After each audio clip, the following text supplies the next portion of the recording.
So this is higher or lower, but with NFL players. So we have guess which player has more passing touchdowns in the NFL. You'll get two players, and you'll have to guess which one threw more passing touchdowns in the NFL.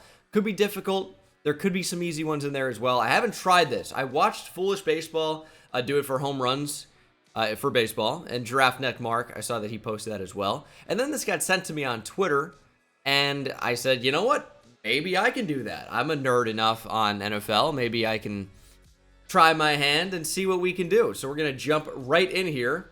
And it is a tough one. We got the stash over on the right. Jeff Hostetler, a Giants legend, even though I can't see him too well. I'll make myself smaller so you guys can see the mustache. We have priority here.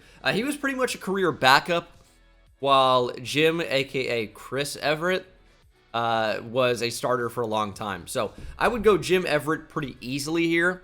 Now, the thing compared to these newer quarterbacks is a lot with the older QBs, it was less of a passing league. So you might have had a good year throwing the football with about 20 passing touchdowns, whereas if you threw 20 passing touchdowns in the season now, no one would really bat an eye. But I do think it's going to be Jim Everett here. I would go, I don't need to know the exact number.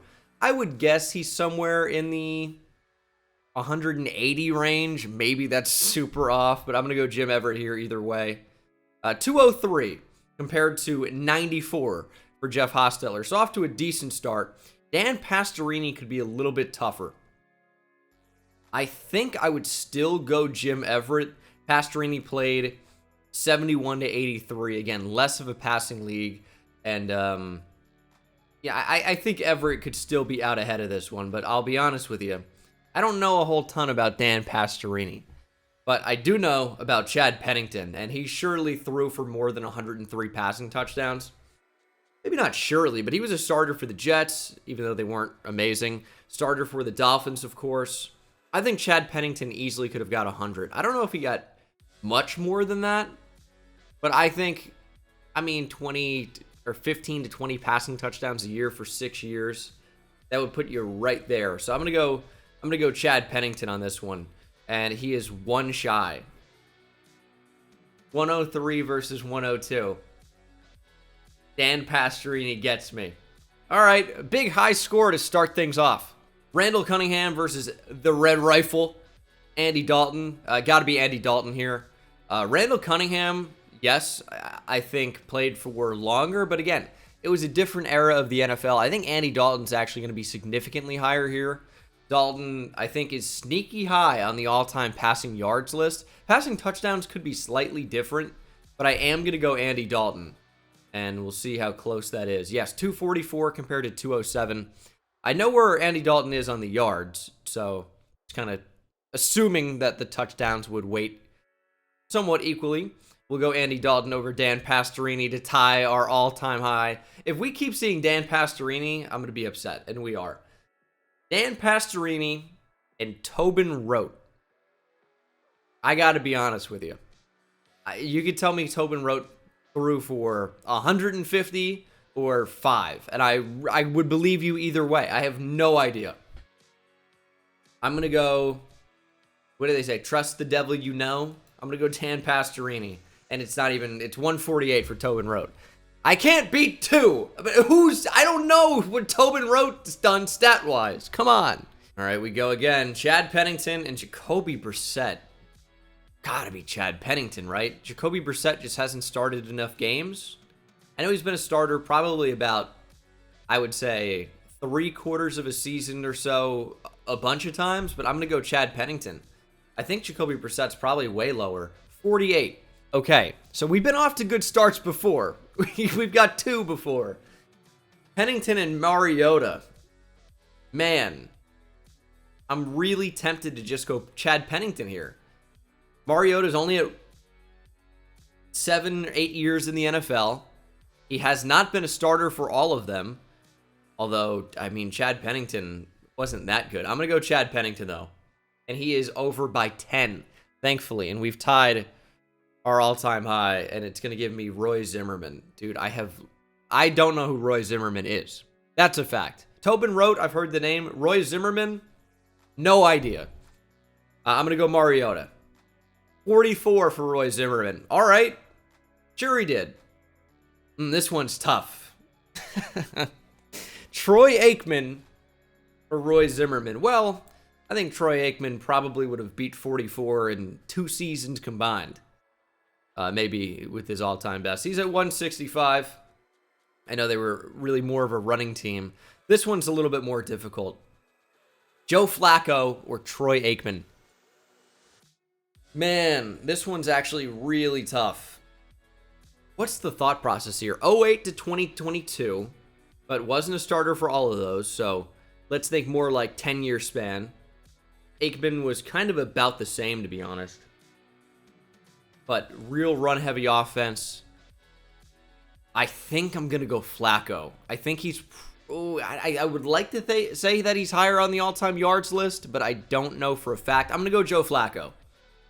232. He's higher by a lot. That is a huge gap. And Flacco is definitely going to be ahead of Mark Sanchez. I'm not going to belabor that. We'll move on to the next one. And we'll keep Mark Sanchez or Jason Campbell. Real high-quality pictures of these two, by the way. My gut instinct said Jason Campbell. You know, Mark Sanchez was involved in some real run-heavy Jets offenses and wasn't that good. It was kind of a career backup. Jason Campbell started for a number of years, not like a ton, but was a starter, of course, in Washington, was a starter in Oakland, I think, for a year with the Raiders, of course, before they moved to Las Vegas, well before that. Pictured here is a Bengal. I think I would go Jason Campbell, but I don't know that he's much over 100. I think he's probably real close to 86, to be honest. I kind of think of his career similarly to the way Chad Pennington's career was. I think I would go Jason Campbell here. And it's going to be over by 1. Oh my goodness. That was so close. Oh my. All right. Those are the ones you got to win, though. The ones that could go 50-50, you got to guess correctly. Matt Ryan, not going to be one of those. Our high score improved to 8. 381. That's going to be really tough to beat. We might see an all-time great here. And we do. It's Tobin Rote. Welcome back. I think he was like 150, right? Something crazy. You know, Matt Ryan. Yeah, 148. And Tobin Rote's going to stay on the screen against Trent Dilfer. Oh, no. So Trent Dilfer played forever. Was a high pick in 1994 draft. It's a legendary draft on YouTube, I would say. You got the Who in the Hell is Mel Kiper Anyway draft with the Colts GM at the time. I don't know. Trent Dilfer won a Super Bowl with the Ravens. Beat the Giants, unfortunately. But really wasn't too great of a QB. The 94 to 07, I feel like, is a little bit misleading, but he was a starter for sure for a number of years. This one's, am I going to go like recency bias and take Trent Dilfer because he's played in a much different era? But 148 passing touchdowns from Tobin Rote is actually incredibly impressive, but did have a 16-year career that spanned from 50 to 66. I would say I have to go Trent Dilfer here. But I mean, I wouldn't be shocked if it's within like 4 touchdowns. I'm going to go Dilfer. 113. I mean, I knew I shouldn't have, but like, how could I not? We had our new high score, though, of 9. Okay, going back here. Milt Plum was a guy. Sure he was. All right. Roman Gabriel, I do actually know a little bit about. Roman Gabriel is one of like the all-time quarterbacks you kind of go to when you talk about the 60s, with like John Hadle of the Chargers, and like Darryl LaMonica was a Raiders QB. Roman Gabriel is one of these names that you go to in that era that I associate with. And I think Roman Gabriel is going to be ahead here. I'd like to say pretty comfortably, but I can't tell you what Milt Plum did. But I'm going to lean Roman Gabriel. He's at 201, which is a good total. Milt Plum only 122. So that's a good start for us. And then Bob Greasy, multiple-time Super Bowl champion with the Dolphins, even though Earl Morrall won one of them for the Dolphins to complete that perfect season when Greasy went down with injury, I should say. Of course, father of Brian Greasy, who I'd like to forget was ever on Monday Night Football. Those were rough times. I don't know. I think I'm going to go Roman Gabriel here, honestly. I think, Greasy was one of those quarterbacks that people talk about as being an all-time great because he was on some all-time great teams. But that was a hand the ball off to Larry Zonka offense, I want to say, for the most part. I'm going to go Roman Gabriel here. And he is still ahead. Let's go. Bob Greasy stays. And we have maybe the real innovator of the scrambling quarterback, Fran Tarkenton. Giants legend, by the way. Vikings, of course. Bob Greasy, I think, is going to be lower. That's my gut instinct. Fran Tarkenton, to me, is one of the all-time great quarterbacks when you look at how he revolutionized the position. I didn't get to see him, obviously. I wasn't alive in 1965 when he was maybe going into his prime. But, you look at the highlights, you look at the stats and stuff, you hear what people say about him. I would go Fran Tarkenton. I think he's going to be ahead here, and he is by quite a bit. 342 compared to 192. And Eric Hipple. I mean, this looks like, if you showed me that picture, I go, oh yeah, one of those old-timey baseball players that played in the 1800s. Who is this? They didn't have color photography in 1989? Can't get a better picture of the guy? I'm going to go Fran Tarkenton. Eric Hipple, I'm going to say maybe has 60, if that, 55. Good for Eric Hipple, to be honest. That's a pretty good total. Cotton Davidson. This is just two guys. I mean, I don't want to say the meme that this is, but listen, this is the battle of mid, as they would say. I have no idea who these guys are. Cotton Davidson. I don't want to say what I'm about to do here, but I'm going to choose my words carefully. I'm going to choose Cotton, and we're going to go Cotton Davidson. He's at 73. Good pick for me. As we get to Frankie Albert. What is happening? 1946 to 1952. It's a short career. Looks like he was probably fresh out of World War II. Defeated the Nazis and said, you know what? We're going to the NFL. And credit to him. He played for a number of years in there. I just never heard of him. I mean, I got to go with the guy that has 73. It's a good total. If Frankie Albert beat that in maybe 5-6 years of starting, great.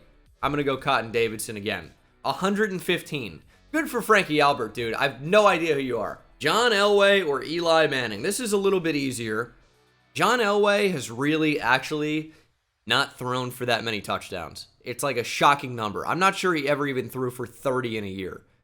Maybe once. Maybe once. We can confirm after this. It's going to be Eli, I think, by a landslide, to be honest. Yeah, 66. That is, I would say, significant. And Eli is going to be ahead of Derek Anderson, too. One of the last quarterbacks to bring the Browns to the playoffs. Oh, yeah, Bob Hornschmeyer. Yeah, who doesn't know him? What is this? I googled John Elway to show you, and we have John Elway wants to be a villain in a cowboy movie. Is that an article that we're really... All right, good for John Elway, to be honest. Elway threw for 26, 26, 27, 22. Yeah, he never threw for more than 27 touchdowns in a season. It was just a different era. This is a guy who won MVP with 19 touchdowns and 12 picks. They go, that's the best quarterback in the league. That's 1987. That's not even that long ago. But on to the highly debated topic here. Derek Anderson or Bob Hornschmeyer. Who would you prefer all time? They go back and forth. You talk about your Manning versus Brady, your Brett Favre versus Aaron Rodgers, Derek Anderson versus Bob Hornschmeyer. It's some of the all-time great battles here. I'm going to go Bob Hornschmeyer. What I've learned so far is that the random old guys are going to beat the not-so-great modern NFL quarterbacks. And I actually didn't learn shit. So I'm going to keep going. We're going to get 10. RG3 or Rich Gannon. This one's kind of tough, too. Rich Gannon won an MVP. But that was like when he was deep into his 30s. It was kind of a crazy breakout. And RG3, career backup, awesome start. Kind of like the reverse Rich Gannon career. I'm going to go Rich Gannon here. And it's purely because he won an MVP. I think he threw enough touchdowns. No way RG3 has 180. Yeah, I mean, simply not. Simply not. I didn't know Rich Gannon would be quite that high, though. And I think he's going to be higher than Kyle Orton as well. Yep, 101 to 180. And Kyle Orton's going to stay on the screen. Steve Bono. I don't know. Move to the center. That's a better spot. I'm going to go with Steve. I think Steve's the guy. He was not the guy. Wrong. Are these like unbelievably hard to anybody else? Jim Plunkett doesn't even have a picture, by the way. Was a Super Bowl MVP. I think was the #1 overall pick. I'm going to go with him, even though he was like kind of considered a bust. I am going to go Jim Plunkett. No way Tyrod Taylor's thrown for 164. Good career from Jim Plunkett. He's going to be probably way ahead of Byron Leftwich. I think Byron Leftwich probably is close to 70. 58. That's close to 70. I think that's fair. Tom Flores, really more known as a head coach. Pretty awesome coach with the Raiders. Won a Super Bowl. I have no idea where he is compared to Byron Leftwich. This is me finding out that Tom Flores played football. That's what this is. And maybe for good reason. But did he throw for more than 58? He may not have. But he's probably very close. Just because that's the way this kind of works. I'm going to guess Tom Flores. 93. It was a good guess. And he's going to stay against Steve Berline. Berline, I know, at least started with the Panthers. I think he was on the Panthers in like 1995 era. I think Berline's actually going to be, I was going to say significantly ahead. I kind of want to dial that back slightly, but I do think he's going to be ahead, though. He'll be my pick. 147. That's significant. All right, we got 4. He's got to be ahead of Trevor Siemian. Trevor Siemian might have like 38 passing touchdowns in his career. 42. I'm there, though. You got to admit, I'm close. Oh, Mitchell Trubisky. Man, is he bad. That's the review. Thanks for watching. Take it easy.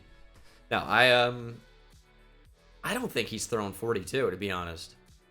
I don't think he's played enough. He started with the Bears for like, what, 2 or 3 years? Maybe 3. I don't think he threw 42 touchdowns in that time, and he really hasn't played since. I think he might be like 31, but even that feels high. I think this is Trevor Siemian. 68? What? 7 touchdowns as a rookie, and then got 24 in 2018.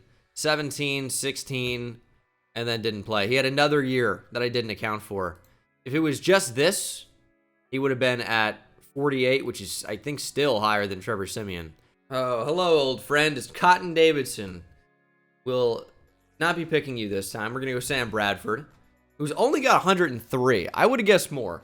I know he's kind of a bust that nobody talks about as a bust. Do people talk about that? Maybe they do. I don't know. I don't feel like anyone brings up Sam Bradford as a quarterback bust, but he was not good for the Rams. Got paid a ton of money back when you could negotiate pre-draft, and you don't have to get like the already set rookie deal depending on draft slot. Sam Bradford only has 103 passing touchdowns, but out of the league fairly quickly by modern standards for a quarterback, even though he had an 8-9 year career. I'm gonna go Trent Green. Started a lot for the Chiefs. I think he's above 103. That 162. That's kind of a weird number though. Is how does that compare to Texas legend Bobby Lane? Bobby Lane, fun story if you didn't know. The Lions were dominant with Bobby Lane. He was a multiple-time MVP, multiple-time NFL champion pre-Super Bowl era. They traded him away, and it's known as the curse of Bobby Lane. I don't really know that they've been to the playoffs since. I mean, that's pretty much what they have been before, obviously. But they completely went downhill following this trade, and obviously have had decades and decades and decades of suffering, and it's been attributed as the curse of Bobby Lane. Now, he was a great quarterback for his era. I have no idea how it compares to Trent Green. If he's even close to 162, I've got no idea about it. Purely on the basis of being a Texas legend, hook 'em, I'm going to go Bobby Lane. He's at 196. It was a great choice. Let's go Bobby. And then Trent Dilfer. He's ahead of Trent Dilfer, surely. Yeah, 113. We saw Trent earlier. And we get Babe Parilli. I don't know. I really don't know where he would be. It's like one of those names where like my mom's like, I know football, and then she'll throw that out, and I'll be like, All right. I have no idea who that is. I've heard it. I've heard the name. I'll give you that. I played for a long time, 52 to 69. I mean, 113 is just not that many, but no telling if he did it or not. I'm going to go Babe Parilli anyway. He's at 178. We're kind of in that weird middle ground, although I know he's ahead of Byron Leftwich, who's going to stay on the screen, surely, as we get to 6. This is the run right here. Bob Berry. Now I'm going to throw out a real crazy reference where you guys can be like, how did you just do that? Looks like Mike Love from the Beach Boys. I know it's a Beach Boys reference. It's not very topical. And it's not really me knowing my audience, but that's what he looks like. And I'm going to prove it, actually. You know, I think that's a pretty fair description. It's not 100%, obviously. I see a little bit of like Terry Bradshaw in there as well, I would say. But yeah, I think he's in the top left. That's like pretty much the same guy. But I also think like everybody from this time basically could look identical. Anyway, I have no idea who Bob Berry is kind of where that's going. I'm going to say he played for 10 years. It's going to be ahead of Byron Leftwich. 64. Okay. Give me somebody. Yeah, that's easy. Jim Everett. And we're to 8. Now, 203 is kind of a lot. Chad Henne is not going to be anywhere close. We've tied our high score of 9. Chad Henne's only at 60. Pretty much a career backup. Jake Plummer's going to be way ahead. Jake Plummer's probably going to be pushing 200. Played a lot for the Broncos, Cardinals. He was kind of one of the quarterbacks I really remember pretty well growing up. I'm going to go Jake Plummer here. 161. About 200. Not quite. And do I remember what Brian Greasy had? No, it was Bob who came up earlier. I don't think Brian Greasy is going to be that close to 161. He was another kind of like career backup, but did start a bit for the Broncos. For the Bears, maybe as well. Definitely the Broncos. I can't remember about Chicago. I'm going to go Jake Plummer. I don't think Greasy's at 161. 119. New high score. Oh, man, tough one. Brian Greasy or Dan Marino? Both connected to Dolphins legends. Dan Marino is one. Brian Greasy was from the nutsack of one. I'm going to go Dan Marino. 420. Blazing. Dan Marino. Oh, Josh Freeman, another Dolphins legend. I'm going to go Dan Marino. And we're going till we stop here. Case Keenum or Josh Freeman? Freeman is at 81. Kansas State legend. First round pick, I believe. Is Case Keenum higher? Had some decent seasons. I'm going to say that he is higher than 81. Although I don't think it'd be significant. This one's going to be pretty close. 78. Very close indeed. But that is the video. Hopefully you guys enjoyed it. That was actually a ton of fun. Kind of weird to see some of these totals being way different from what I expected them to be. But I think we did all in all pretty well. It's tough to go with some of these older quarterbacks. You've heard of their names maybe, but it's tough to know exactly how many touchdowns they threw. But I think we did a good job. 13's a decent score. Not unbeatable by any means. You got to get lucky with who you get. Because like Dan Marino versus Josh Freeman, like that's an easy 2. A lot of those are easy 2s. And then you'll have ones that are like, oh my God, how do I even get 1 point here? Also, I do recognize that typing in Mike Love Beach Boys Young is like, that's a really weird search. If you take out Mike Love and knowing that he's a singer in the Beach Boys, and I just typed in Beach Boys Young, I'm on a watch list instantly. Let's go ahead and exit out of that tab. This is also a great time to remind you guys that I stream on Twitch pretty much every night, twitch.tv/Bengal, and I upload MLB The Show to a second channel. Bengal Plays, we're coming up on 100,000 subscribers. I'd love for you to help me reach that goal and hopefully enjoy the videos as well. Reds franchise over there. And here's a bit of taste of Diamond Dynasty. Check it out, and thanks for watching. I'll see you guys in the next one. Take it easy. The 667 could be a little bit misleading, or it's not. And Derek Jeter goes deep to left center field. That one is out of here. Off the tree. We are on the board, courtesy of Derek Jeter, the player of the video. My favorite player of all time. Tear into one. He's going to make a mistake. We're going to hit it out. There's the mistake, and there it is out. I can't speak. Don't worry about that. All right. A lot of it's back-to-back there. That's not English. So we'll probably homer with Stanton, and then, I don't know. We'll take it from there, I guess. All right, there's the homer with Stanton. Perfect, perfect, absolute bomb. 108 off the bat, off the building in left field. 495 for Stanton, nearly 500 feet.